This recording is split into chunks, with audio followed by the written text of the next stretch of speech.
Esto puede ser a causa de inhalaciones del humo del tabaco, alteración de la actividad leucocitaria, como una fagocitosis disminuida. Y esto se puede dar en el alcoholismo crónico, también en el tabaquismo, en falta de oxígeno como anoxia, o bien intoxicación por oxígeno, ¿verdad? En situaciones de edema y congestión pulmonar.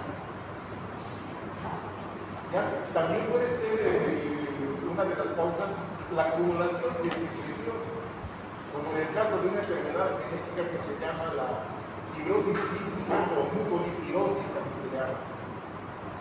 Bueno, y algunas causas de obstrucción bronquial que pueden ser, digamos, factores de predisposición a infecciones pulmonares. ¿Ya? En la inmensa mayoría de los casos se trata de infecciones por virus. Los virus son los causantes de las infecciones, en su mayoría. Ya pueden conocer el resfriado común, faringitis, etc. Entonces, hay un término que se denomina neumonía, ya que puede definirse como cualquier infección en el parénquima pulmonar, ya sea bacteriana o viral. ¿Sí? Eso es importante.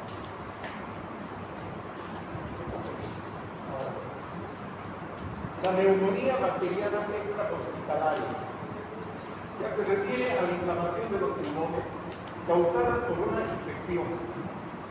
Se presenta a menudo después de una infección vírica, ¿sí?, de las vías aéreas superiores. También puede provocar por microorganismos bacterianos, como en el caso del Streptococcus pneumoniae, que es el neumococo, ya que es el más frecuente en causar infecciones de las vías aéreas superiores. Bien, hay un término que se llama la bronconeumonía, que es la inflamación de los bronquios que se propaga hacia los alveolos pulmonares. Clínicamente se caracteriza por focos dispersos o placas exudativas de consolidación, o sea, son como parches. Esto se nota más con la radiografía, ¿no?, con rayos X, que se ven manchas sólidas. O sea que normalmente la calidad de los pulmones es blanda, es oscura, se ve oscura por el aire, densidad aire se llama eso. Pero muchas veces cuando hay exudación, ¿sí?, ahí se acumula la secreción y forman focos de consolidación. A eso se refiere. Entonces, cuando se ve con la radiografía, esas zonas son más blancas, o sea que ya es una densidad líquida, ya no hay densidad líquida. ¿Entienden? Eso van a tener mejor cuando después de llevar la radiografía. Bueno, entonces son inflamación de los bronquios que se propaga hacia los alveolos. ¿Sí? Se caracteriza por focos dispersos o placas exudativas de consolidación. Está producida obviamente por COVID, ¿sí?, pero también hay otros microorganismos como el Haemophilus influenza, la Pseudomonas aeruginosa y bacterias coliformes. Histológicamente se ve que en los espacios aéreos hay exudado supurativo, que luego se resuelve y se restablece la normalidad. Ahora, si no se hace un buen tratamiento, o bien las condiciones del paciente no son óptimas, este exudado puede organizarse, ya produciéndose fibrosis y cicatrices consecuentemente. Bueno, entonces es importante que la clasificación de la neumonía generalmente se relaciona con el agente etiológico, o si no se puede, por la situación clínica, ¿no?, que expresa la infección misma.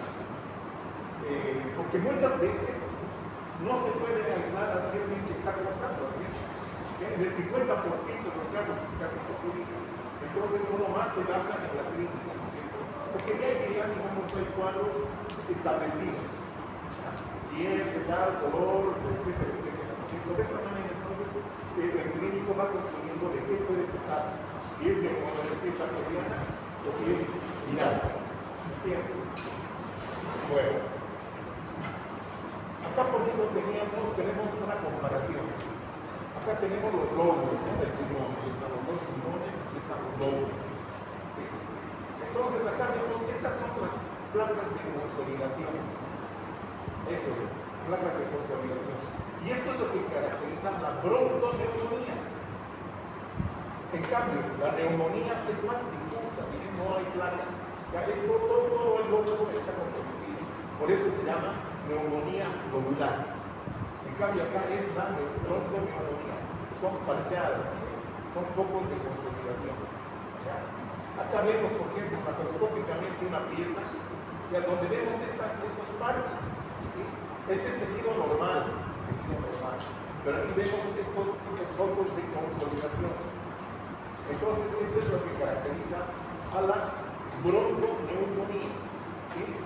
La neumonía lobular es más difusa, les decía, para que tengan en cuenta eso. Muy bien. Acá tenemos microscópicamente un pequeño poquito, ¿no es cierto? Donde acá tenemos, digamos, un bronquio pequeño, un bronquio terminal. Pero aquí este exudado, miren, cómo se localiza en los espacios alveolares. Hay congestión, obviamente, puede haber edema, no hay problema así. Pero esta es la zona de consolidación. ¿Sí? Así se ven ya los espacios llenos de ese exudado. Bien, entonces vamos con la neumonía lobular. Es una infección aguda que afecta a grandes porciones o a todo un lóbulo.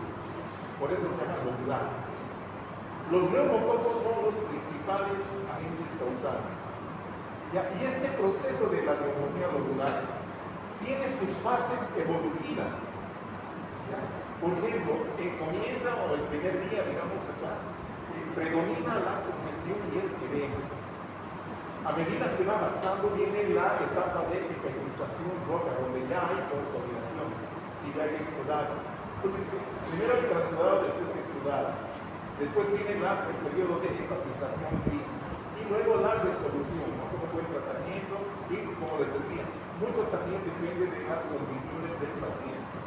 Se llama hepatización porque el tejido pulmonar se pone pesado, ¿ya? Sólido, ha perdido esa consistencia esponjosa que normalmente tiene, y es higiénico, ¿no? ¿Ya? Acá entonces, como se ha llenado de ese material, entonces su consistencia es muy semejante a la del hígado, por eso se denomina hepatización. Entre las complicaciones están los abscesos pulmonares, el empiema, ¿sí? Que es la llegada de ese material purulento a los espacios pleurales. Por eso se llama empiema. También hay el riesgo de que este material esté exudado, sobre todo por la inquilina, ¿sí?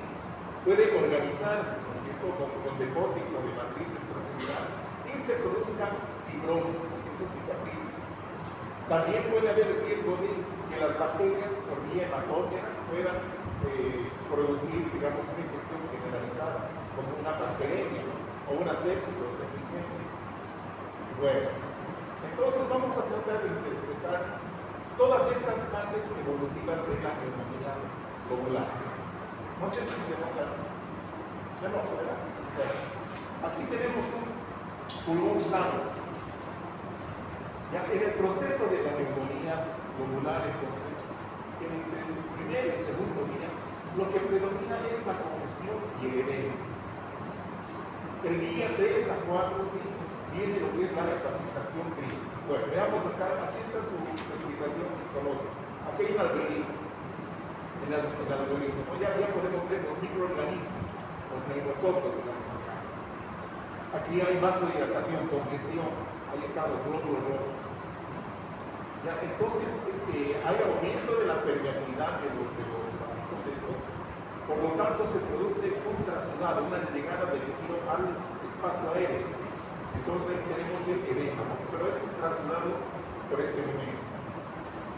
Luego hay escape de eritrocitos hacia el espacio aéreo. Entonces el color del tejido se pone de aspecto rojo, ¿cierto? Es por eso que se denomina hepatización roja, por la gran cantidad de matrices que vamos a ver dentro del espacio aéreo. ¿sí? Entonces acá ya hay reactividad, hay reacción de la defensa, de los mecanismos de defensa del pulmón. Ya se activan los macrófagos alveolares y bueno, empiezan a salir también células inflamatorias. Primero los neutrófilos, luego los macrófagos. Entonces, como hay predominio de leucocitos, de células blancas, digamos así, entonces se van perdiendo los hematíes y se acumulan los leucocitos, los glóbulos blancos. Entonces, estamos entrando en el día 5 o 7 al periodo de hepatización gris. Y como les decía, con un buen tratamiento y buenas condiciones del paciente, esto se resuelve. Esto se resuelve. Entonces acá ya los macrófagos han eliminado todas las células muertas y los microorganismos. Entonces vamos a se elimina y la cosa llega a la curación. Bueno, entonces, ¿qué es lo que vamos a ver? La histología. La primera fase, edema y congestión. Ahí está la congestión y el edema, este líquido claro en los espacios. Pero ya están empezando a salir también los elementos gordos, como ser los leucocitos. Acá vemos todo un lóbulo, miren, acá nos explica, ¿no es cierto? Este lóbulo que está de color rojo, y bueno, y esto les decía, hay aumento de peso, más pesado por la cantidad de acumulación de leucocitos. Entonces acá el lóbulo superior dice que está expandido normalmente, está normal, pero acá no. Este es el lóbulo hepatizado. Si vemos en histología, entonces vamos a ver eso. Y en gran cantidad de sangre, vasos congestivos, acá ya no hay tanto líquido. Bueno, está líquido, pero está entremezclado con hematíes. Entonces hay dilatación de los alveolos con gran cantidad de hematíes en el interior. Luego tenemos la hepatización gris. Ahí vemos. Este está relativamente normal, pero acá está pálido en esta parte. Y obviamente compacta y densa, ¿no es cierto? Y en la histología vamos a ver que los eritrocitos prácticamente han desaparecido, pero han sido reemplazados por leucocitos. Ahí está. Ahora, ¿cuál es el problema? Que si no hay un buen tratamiento y las condiciones del paciente no son óptimas, vuelva a recuperar ese tipo, podemos encontrarnos con complicaciones. ¿Sí? Acá, por ejemplo, estamos empezando un periodo de organización. Ahí empezamos a ver que hay depósito de matriz. Y acá, en esta otra diapositiva, la fibrosis es muy patente. Nódulos fibróticos. Obviamente, bueno, esta es una abertura, un codo de fondo, por donde pasan los leucocitos, desde el tejido intersticial hacia la luz del alveolo. Entonces, cuando se forman estas cicatrices, obviamente va a haber una disminución de la función respiratoria. Bien.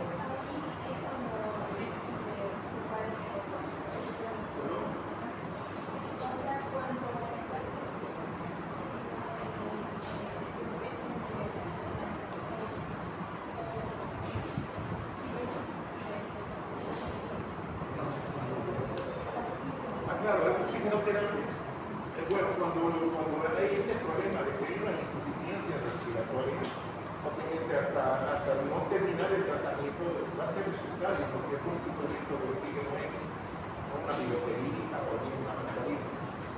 Esa es parte del tratamiento, ¿sí? Pero en casos ya no resuelve. Bien, vamos con la tuberculosis, que es un problema endémico constante acá en nuestro medio. Se trata de una infección crónica granulomatosa necrotizante producida por este bacterio, el Mycobacterium tuberculosis. Es bacilo. Ya, el primero que lo ha descubierto es un señor Koch con K. Por eso también se llama bacilo de Koch. No me acuerdo de su nombre, simplemente la tenía. Se transmite por inhalación de microgotas infectadas en personas susceptibles. Entonces, una vez que hay una persona susceptible ha inhalado esos micobacterios y después de 2 a 4 semanas se desarrolla un proceso de hipersensibilidad retardada, o sea, hipersensibilidad de tipo 4. Luego se produce inflamación granulomatosa, aumentando la resistencia del individuo. Entonces, es la lucha del sistema para tratar de neutralizar, digamos, la agresividad de estos microorganismos, ¿verdad? Bien. Entonces tenemos acá unos cuadritos, ¿no? Donde estas personas son los sintomáticos respiratorios, que están constantemente tosiendo y expectorando. Acá cuando tose, elimina estas gotitas, que son las gotitas de flujo. Y peor todavía si hay en un ambiente donde hay otras personas, sobre todo niños o gente de la tercera edad, ¿no? Que son las más susceptibles a poderse contaminarse con el microbacterio. Bien, entonces la persona susceptible, una vez que se ha contagiado, desarrolla lo que es la tuberculosis primaria. Ocurre el primer contacto con el bacilo de la tuberculosis. Entonces, se produce lo que se denomina el foco de goma, antiguamente llamaba el chancro de goma, y eso aparece en la zona subpleural. Luego, el proceso infeccioso por vía linfática se disemina a los ganglios linfáticos de la zona, ¿no es cierto? En este caso serían los traqueobronquiales. Entonces, el foco de goma más el compromiso de los ganglios linfáticos traqueobronquiales da lugar a lo que se llama el complejo primario o complejo de goma. Que esto generalmente, si la persona resiste o está bien nutrida, bien, en buenas condiciones, se cicatriza y se calcifica. Y ahí queda.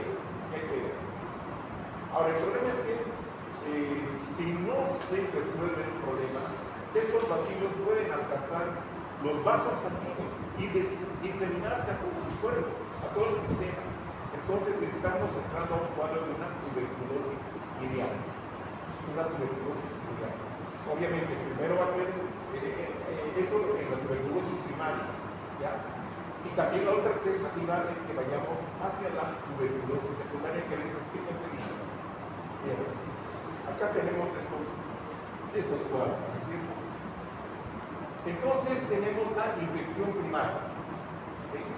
Donde se ha formado el complejo primario. Aquí está el foco de gol más el compromiso de los ganglios traqueobronquiales. Esto se denomina el complejo primario. Entonces puede haber necrosis de clasificación, no hay problema. Ya acá la necrosis o el problema de la infección es localizado. Bien. Acá entonces, si los microorganismos son neutralizados, entonces podemos hablar de una lesión curada del complejo primario, ¿cierto? Ya sea tanto en el foco de goma como en los ganglios traqueobronquiales. Entonces estos van a cicatrizar y no pasa nada. Bueno. Ahora, ¿cuál es el problema?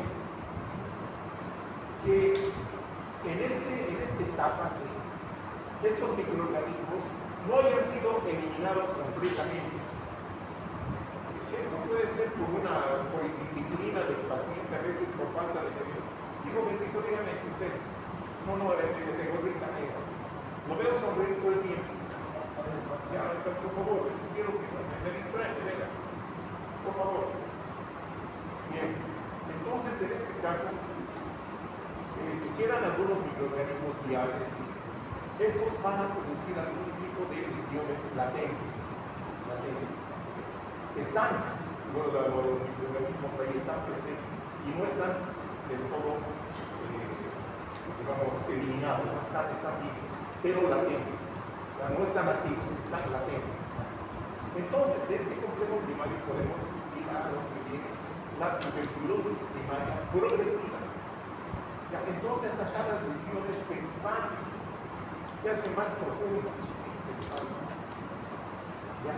Y lo peor que puede ocurrir es una reactivación de estos microorganismos latentes que se reactiven. Entonces, si están activados, van a causar problemas. ¿no es cierto? Aquí estamos viendo. Y el problema va a ser que se va a instalar lo que se denomina la tuberculosis secundaria, ¿ya? O tuberculosis de reinfección. Bueno, acá ya la cosa es un poquito más seria, ¿no es cierto? Aquí hay destrucción, hay necrosis de calcificación y hay destrucción del tejido y se pueden formar cavidades, verdaderas cavidades, a lo que se ha denominado las cavernas, ¿no? Es la etapa de necrosis cavitaria o lesiones cavitarias. ¿Sí? Así estamos viendo. Entonces aquí estamos viendo lesiones casosas destructivas localizadas. ¿Sí? Y aquí también corremos el riesgo de que esta TB se haga progresiva, empiecen los microorganismos a invadir vasos, ya sean sanguíneos o linfáticos, y contaminar otros órganos, ¿sí? Como el riñón, por ejemplo, que es el más próximo por la naturaleza de la circulación. Entonces, esta TB secundaria, tuberculosis secundaria progresiva, puede producir también diseminación hematógena, igual que la primaria progresiva, ¿no es cierto? Y estas ambas pueden terminar con una tuberculosis biliar. Bien, así es. Bien. Ambas tienen el mismo destinario, ambas. Pueden afectar órganos como el hígado, el vaso, los huesos, inclusive la encefalitis, tuberculosis y cualquier otro órgano del sistema. Cualquier otro órgano del sistema. Bien. Entonces lo que vamos a ver aquí es la patogenia. Acá más es esta participación de los macrófagos en todo este proceso. Acá tenemos dos cuadros. Miren. El cuadro A, este es el cuadro A y este es el cuadro B.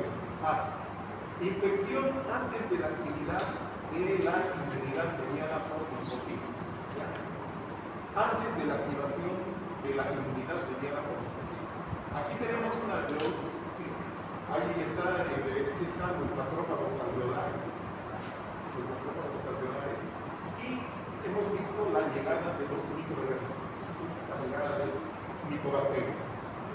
Este micobacterio en su superficie expresa una serie de moléculas, ¿sí? Tales como la manosa, ¿sí? Tales como la fracción C3b del complemento, o la C3, perdón, la C3 del complemento, y otras más. Y el macrófago alveolar a su vez tiene receptores para estas moléculas del micobacterio. Receptor para la manosa, receptor para la fracción C3 del complemento, y también para cualquier otra molécula propia del microorganismo. Entonces, como tiene receptores y estos van a coincidir, este microorganismo va a ser fagocitado por el macrófago alveolar.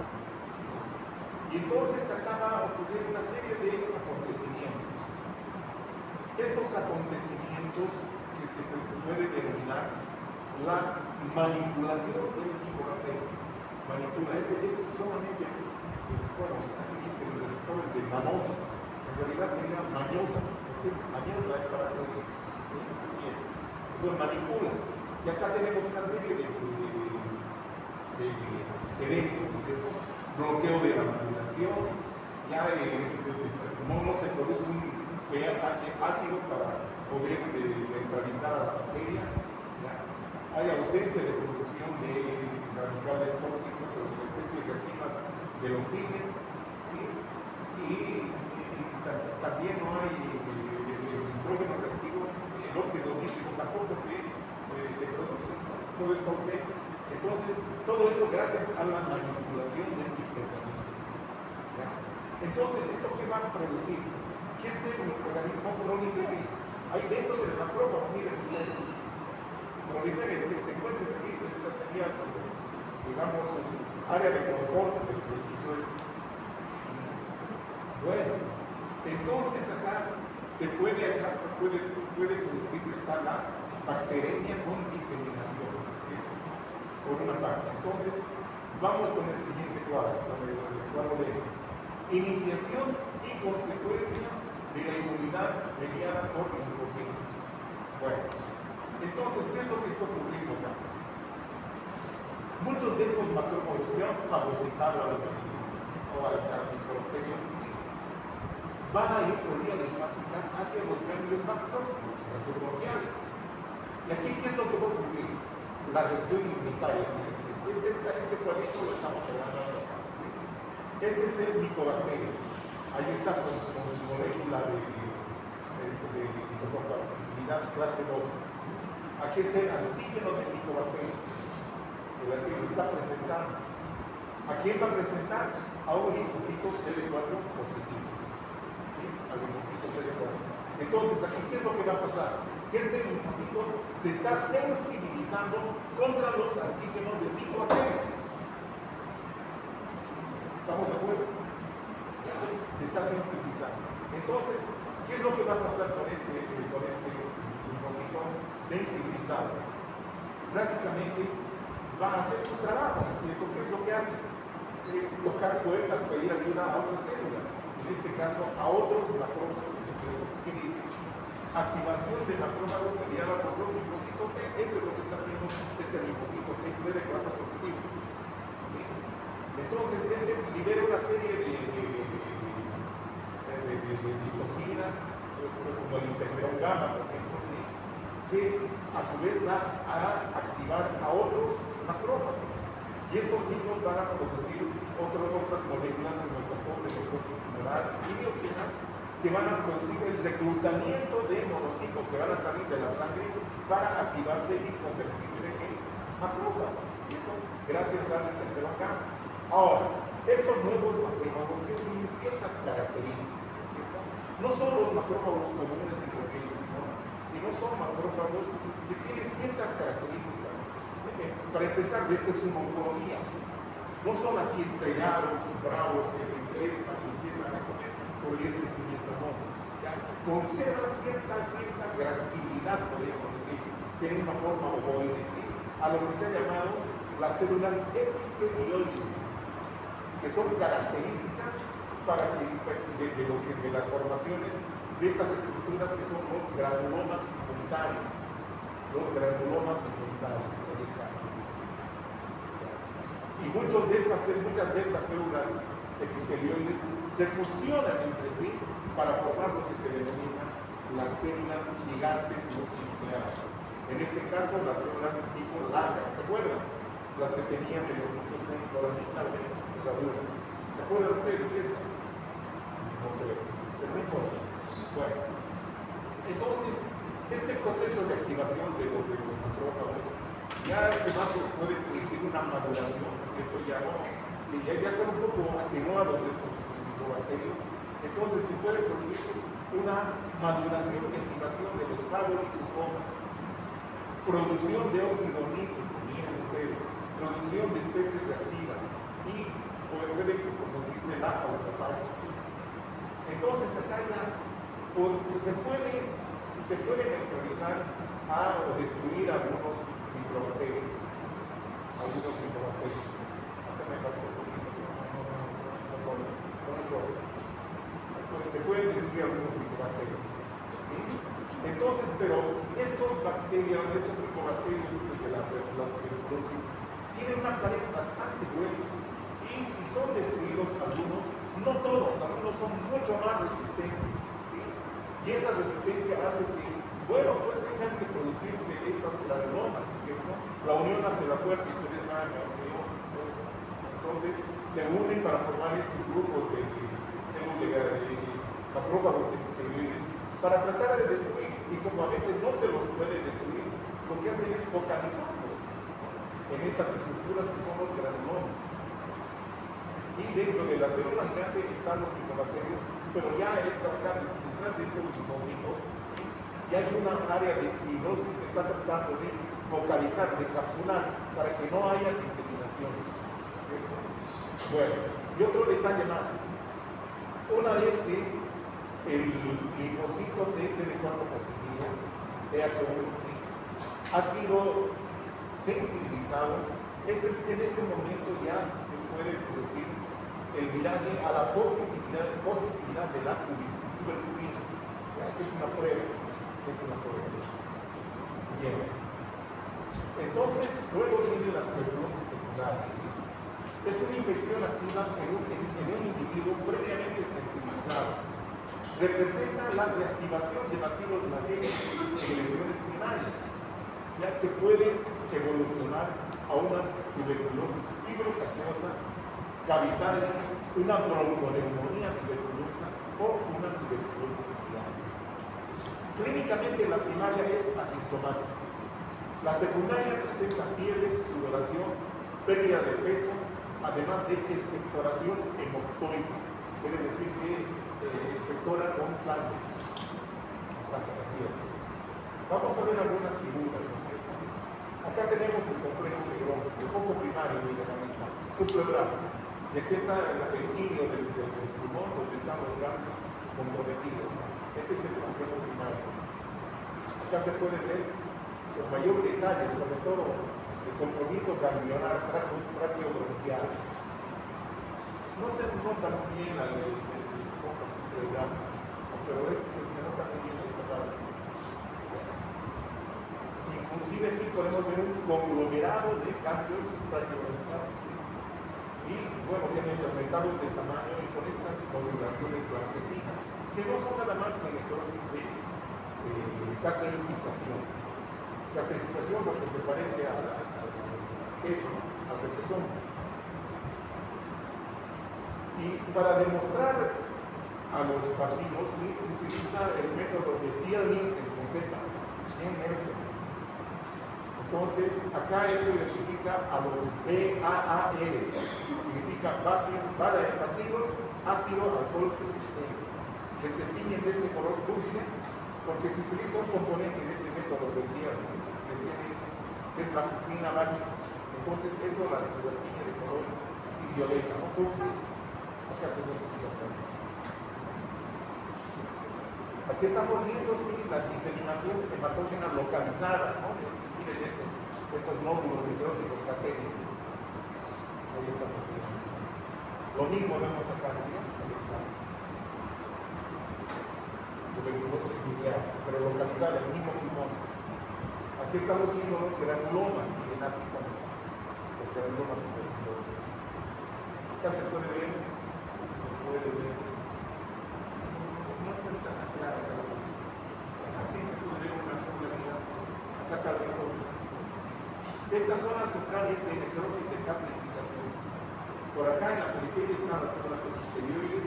Por fuera de las células exterioides estamos viendo a los linfocitos T, y más por fuera sí, un intento de fibrosis, un intento de encapsular a esta estructura que es el granuloma. Acá sí vemos la célula giral. Todas estas son células exteriores. Aquí vemos linfocitos, algo de fibrosis se ve acá, tratando de localizar la lesión.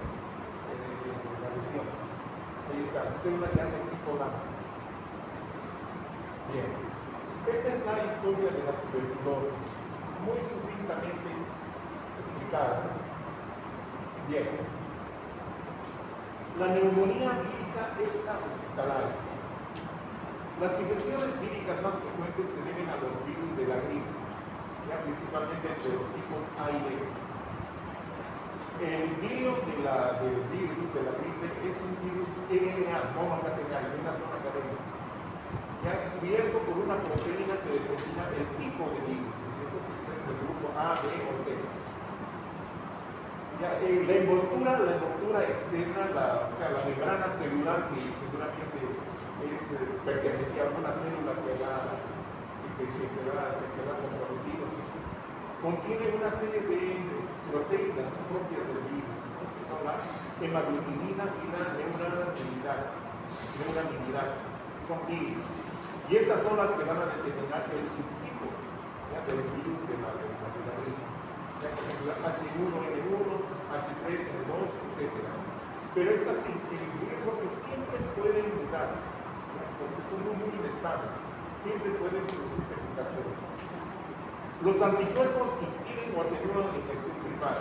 Entonces, eso es cuando se explica por qué las vacunas tienen cierta validez, ¿cierto?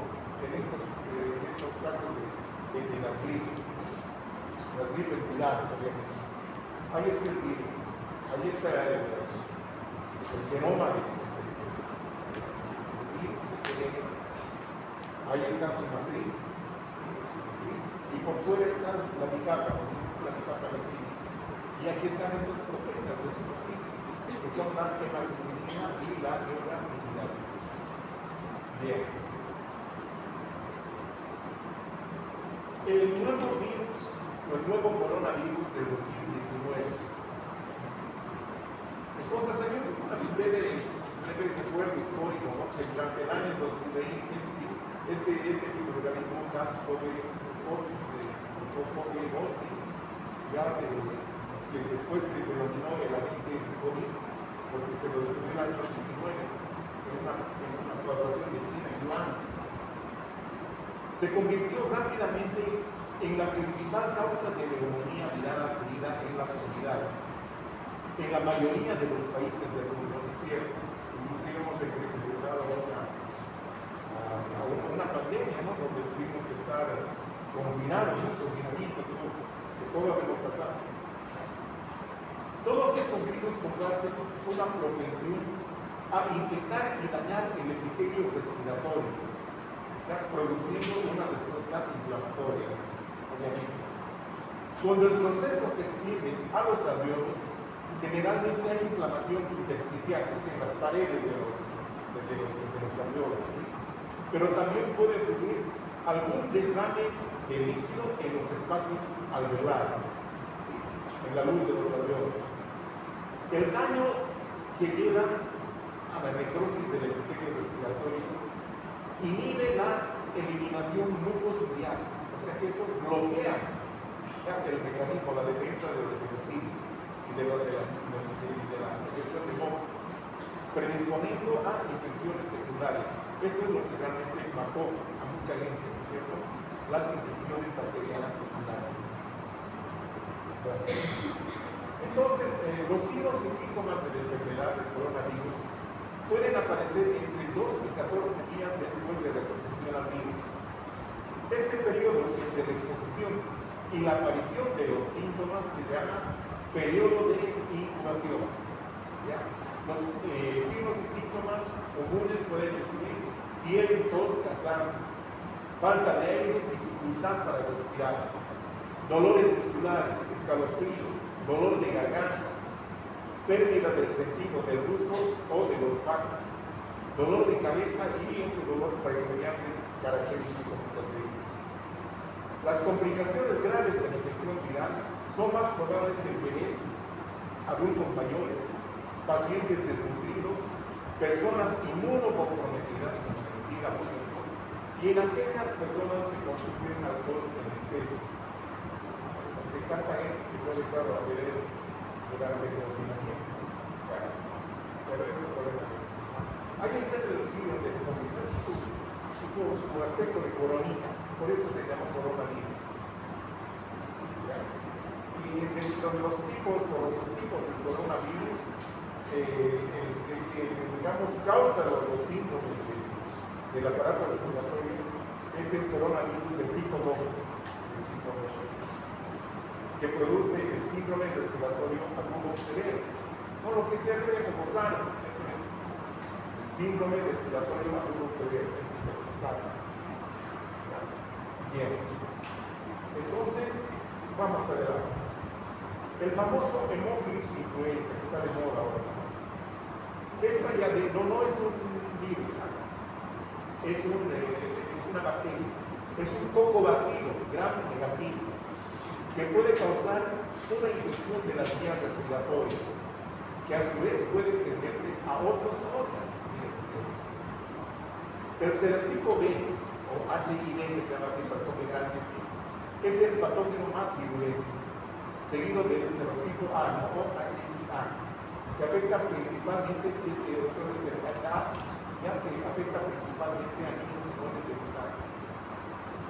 La bacteria causa 2 infecciones graves y a menudo mortales: la meningitis y la epiglotitis. Ahí está la cosa.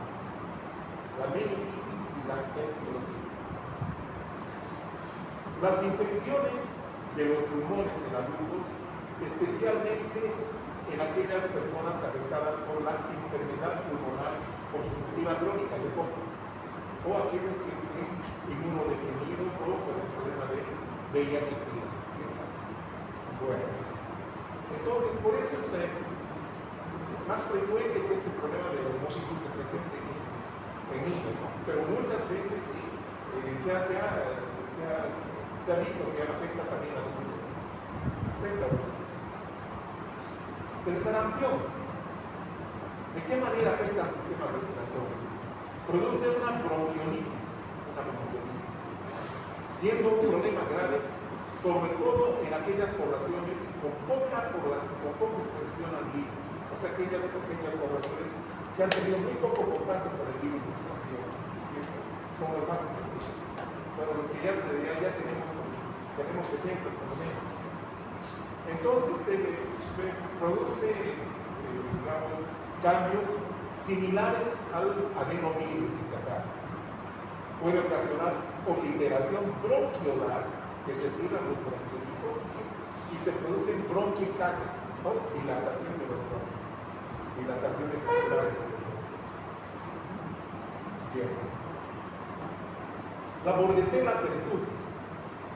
Esta bacteria por lo general infecta vías respiratorias también y es causa de la famosa tosferina o coqueluche.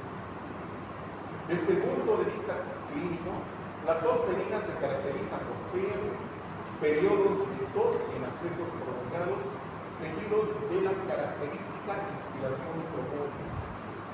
Tos, sobre todo los niños tosen y después no pueden respirar, no pueden recuperar. Es una tos de ahogamiento, que sienten que se les va la vida. Bueno, hay la madre que todo el mundo se pone, se preocupa, ¿verdad? En casos mortales se observa una intensa inflamación bronquial y bronquiolar. Sobre todo esto se veía seguido antes del advenimiento de la vacuna, de la inmunización. Entonces, la tosferina era una de las causas más importantes de las bronquiectasis. Así es. Bien. Entonces, eso sería todo en cuanto a infecciones. Y nos vamos a las neoplasias. El carcinoma o el cáncer pulmonar. El cáncer de pulmón o carcinoma broncogénico representa el 90-95% de los tumores pulmonares. O sea que los benignos son bastante pocos. Cuando aparece un tumor en el pulmón, hay nomás que sospechar de un proceso maligno. Alrededor del 5% son tumores carcinógenos y del 2 al 5% son neoplasias mesenquimatosas y otros tumores de cualquier otro tipo. Bueno, el cáncer suele desarrollarse en personas adultas entre los 55 y 84 años de edad. Está estrechamente vinculado al consumo de cigarrillos, el famoso tabaco. Bueno, antes que se establezca el carcinoma, ¿sí? Se han detectado las lesiones precursoras o las lesiones preneoplásicas o preinvasivas, como quieran llamar. Entonces se ha descrito aquí 4 tipos, ¿cierto? Uno es la hiperplasia adenomatosa atípica, el adenocarcinoma in situ, la displasia escamosa y carcinoma in situ. Vean, estas están relacionadas con las glándulas, en cambio esta está relacionada con el epitelio escamoso, sobre todo cuando hay metaplasia escamosa en los fumadores, ¿cierto? Que su epitelio respiratorio es cilíndrico, pseudoprotegificado, ya no puede funcionar, no puede defenderse. Entonces, ¿qué es lo que hace? Cambiar a un epitelio más resistente, eso llama metaplasia, ¿cierto? Y un epitelio más resistente sería el plano certificado, un epitelio tipo hidromóvil. Por eso se llama metaplasia escamosa. Bueno, cabe recordar que el término propulsor no implica la progresión al cáncer, no implica que la progresión al cáncer sea inevitable. O sea que muchas veces se presentan estos cambios y quedan como tal, ahí nomás. No necesariamente tienen que desarrollar cáncer, ¿entienden? Ya puede quedar ahí nomás. Bien. Entonces, pero es también necesario, debemos considerar que existen factores predisponentes, ¿no? Como la exposición. Aparte del tabaco, existen exposiciones, sobre todo del tipo industrial, ¿no? Del tipo laboral, como el amianto, dice acá, arsénico, contaminación atmosférica y también, ¿por qué no?, problemas genéticos, mutaciones congénitas, pueden ser factores que predispongan al cáncer. Entonces ahí tenemos, ¿no?, el cigarrillo y su relación directa con el cáncer. Clasificación del cáncer de pulmón. La mayoría son adenocarcinomas, miren, el 50%. Luego viene el carcinoma epidermoide o el escamoso, 20%. Carcinoma de células pequeñas o microcítico, 15%. Carcinoma de células grandes, 2%. Y otros tipos de cáncer, el 13%. 13%. Muy bien. Entonces tenemos aquí algunas variantes histológicas. Este es el clásico adenocarcinoma. Así es, adenocarcinoma. Aquí para identificar, digamos, el factor predisponente se ha hecho un método de inmunistoquímica, ¿no es cierto? Entonces aquí se muestra, pero no tiene mayor trascendencia en este momento. Ahí estamos viendo. Acá, en este otro cuadro estamos viendo el carcinoma epidermoide, estos islotes y cordones de células escamosas, son células escamosas que han infiltrado el estrógeno. Inclusive acá se ve focos de queratinización. Acá también, miren, estas que se llaman las perlas córneas, características del carcinoma epidermoide. Perdón, mamita. Perlas córneas, o globos córneos. Y vamos a mencionar en todo el carcinoma epidermoide, si es bien diferenciado, vamos a encontrar ese tipo de estructuras, ¿no? Las perlas córneas. Aquí tenemos el carcinoma microcítico, o de células pequeñas, de este cuadro. Entonces, son células pequeñitas, intensamente basófilas, se tienen muy bien con la hematoxilina. Y acá, por ejemplo, son células grandes. Este es el carcinoma de células grandes. Miren sus núcleos, bastante pleomórficos, vesiculosos, con nucleolo distinto. Acá podemos ver figuras de mitosis, ¿no? Ese es el pleomorfismo típico de cáncer. Hablemos del carcinoma epidermoide, o también llamado carcinoma de células escamosas. Comienza por lo general en la zona central, a nivel del ilio, ¿no? donde llegan los brotes. Y es posible que no se propague tan rápidamente como otros tipos de cáncer pulmonar. Relacionado principalmente con el tabaquismo. Y después también sí está relacionada con la radiación. La mayoría aparece en el ilio pulmonar, ¿verdad? O en sus proximidades. Esto es lo que hemos visto. Entonces aquí en esta figura vemos, ¿no?, la tráquea, los pulmones, y aquí están las masas de plasma. Aquí el recuadro vemos más grandes y estas masas, invadiendo ya el parénquima pulmonar. Aquí vamos a ver las lesiones precursoras de los carcinomas epidermoides. Acá, por ejemplo, ¿qué podemos tener? Hiperplasia de células caliciformes. Hay una hipersecreción de moco, es para defenderse, ¿no es cierto?, del ataque, sobre todo de los contaminantes, ¿no?, como el humo del tabaco, contaminantes ambientales. Y hay mayor hipersecreción. En este otro cuadro vemos la hiperplasia de células basales. Ya esta hiperplasia de reserva también acá.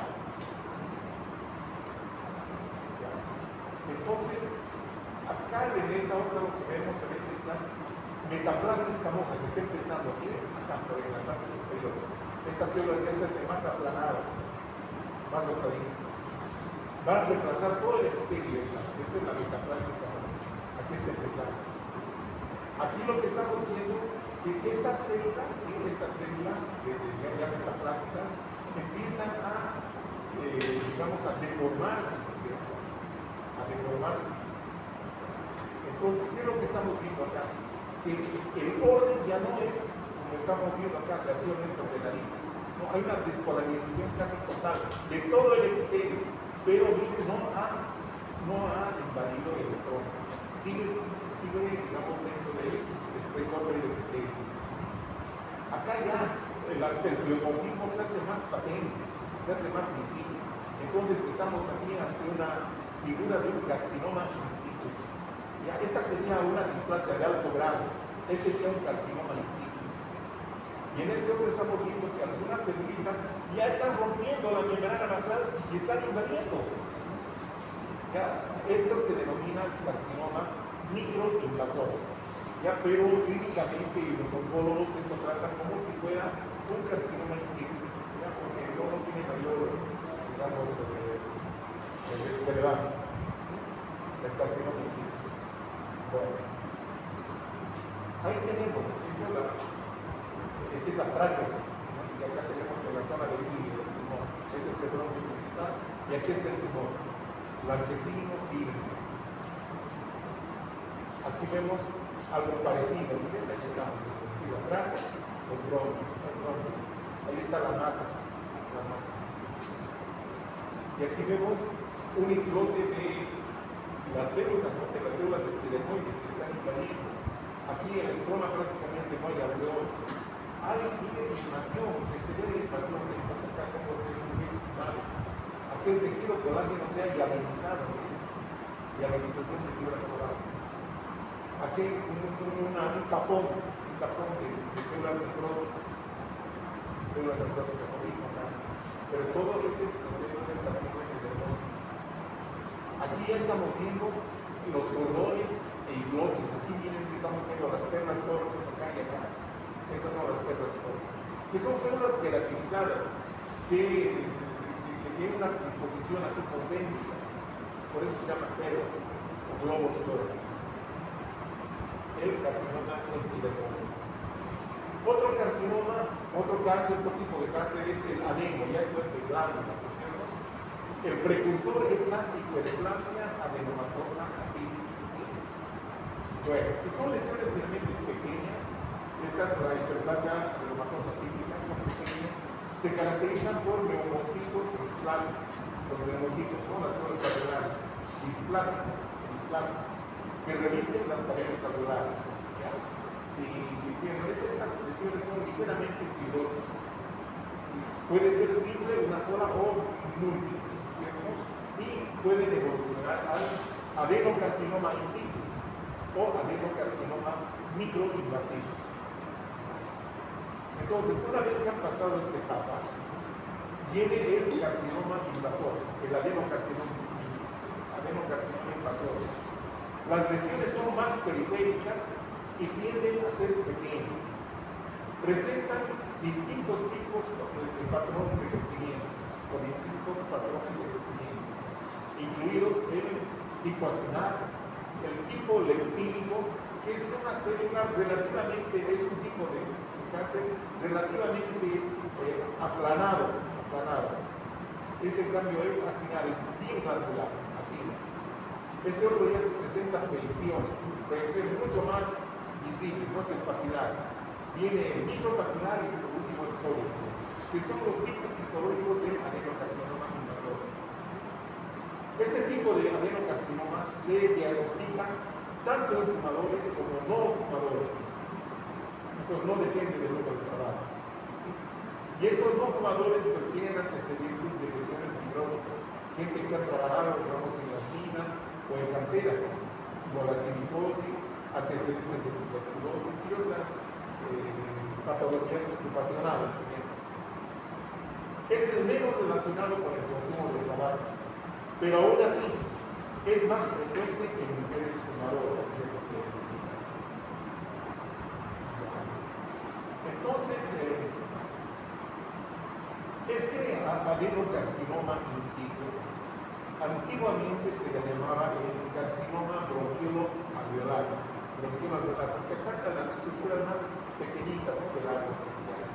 pero eso ya no tiene mayor trascendencia ahora. Ahí tenemos, ¿no?, la hiperplasia adenomatosa atípica, que es una lesión precursora. Hay una proliferación de los bronquiolos, un engrosamiento de sus paredes. Lo mismo, las paredes alveolares también están engrosadas. Y hay una hiperplasia de neumocitos, claro, los neumocitos tipo 1, ¿cierto?, que son las células de revestimiento, las células alveolares, porque los del tipo 2 son las que producen los surfactantes, ¿se acuerdan? Bien. Ahí está el adenocarcinoma, es más periférico, no es tan central. Y son lesiones pequeñas, ahí vemos. Aquí estamos viendo una zona de cáncer de adenocarcinoma. Ahí vemos el típico aspecto histológico del adenocarcinoma.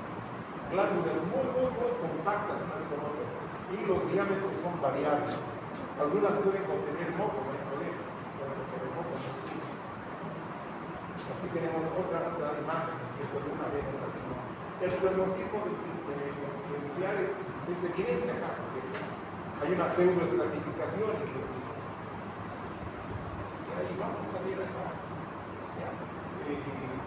Pero sin embargo, si ustedes ven, todas estas alteraciones están dentro del epitelio. No se ve invasión acá al estómago. Entonces, este ya se le considera un adenocarcinoma, por lo menos en etapa de esta imagen in situ. No está en etapa de invasión. Bien. Acá tenemos algunas variantes, ¿cierto?, de adenocarcinoma. Esta es la más común, el adenocarcinoma acinal, compuesta por glándulas, redondas, ovaladas, pero ya hay invasión, claro que sí, este es invasión. Y fíjense la citología de las células tumorales. Son pleomórficas, hay glóbulos flexibles y unas venetosas. Este es el adenocarcinoma papilar. Este es así, como velocidades, es frondoso. Son como velocidades, como papilas, bastante grandes. En cambio, acá son papilas pero pequeñitas. A esta se la conoce como el adenocarcinoma micropapilar. Y por último tenemos acá un adenocarcinoma sólido. No tiene este patrón de espacios calculares, no es sólido. Pero acá continuamos viendo esa zona de células bastante pleomórficas, núcleos vesiculosos, núcleos revestibles, figuras venetosas. Y esto tiene estas manchitas rojas, no es nada más que acúmulos de mucinas dentro de los citoplasmas de las células tumorales. ¿Ya? Entonces este es el tipo sólido: acinal, papilar, micropapilar y el sólido. Así es. Este es un tumor no mucinoso, no produce mucina. Es un adenocarcinoma realmente. Pero este es el tipo típico que les decía, donde no se producen grandes papilas, más bien las células se mantienen aplanaditas. Entonces, son células que están en su lugar, llamémoslo así. Son neumocitos o neumonocitos atípicos. Neumonocitos atípicos, totalmente atípicos. Es el tipo de típico, así se llama. El carcinoma microcítico o de células pequeñas es el tercero en frecuencia, dice acá. Tiene una incidencia entre 10 al 95%. Tiene fuerte relación con el tabaquismo. Es un tumor epitelial altamente maligno y además tiene características neuroendócrinas. Quiere decir que produce sustancias neurotransmisoras. Entonces acá se ha detectado que en su carcinogenia hay una inactivación casi universal, casi total de los genes TP53, nuestro querido TP53, el guardián del genoma. pérdida de esta fracción de la 3P pueden originarse en los bronquios principales. Hay este carcinoma de células pequeñas. También es macroscópicamente, con todos los tumores se parecen mucho. Ahí tenemos el bronquio principal y el carcinoma de células pequeñas. Generalmente estos son perilineares alrededor del hígado. Una característica de estos tumores de células pequeñas es que son muy metastizantes, realmente. Ahí está la histología. Células pequeñas, regulares. Ya acá tenemos algunas figuras tóxicas, las flechas de la mano. No sólido, no tiene ningún patrón general, es difuso. Bueno. El carcinoma de células grandes, un 10% ¿no? de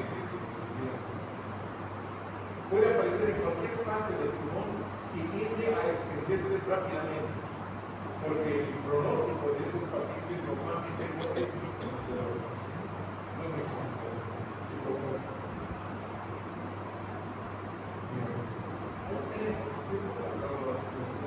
puede ser de situación perilineal, paralineal, o bien puede ser más periférico. No tienen una preferencia por algún sitio determinado. Vemos en el retorno lo mismo. Aquí vemos en un corte de material el tumor con mucha necrosis. Ahí está la masa tumoral. Y luego vemos la histología, ¿no? Células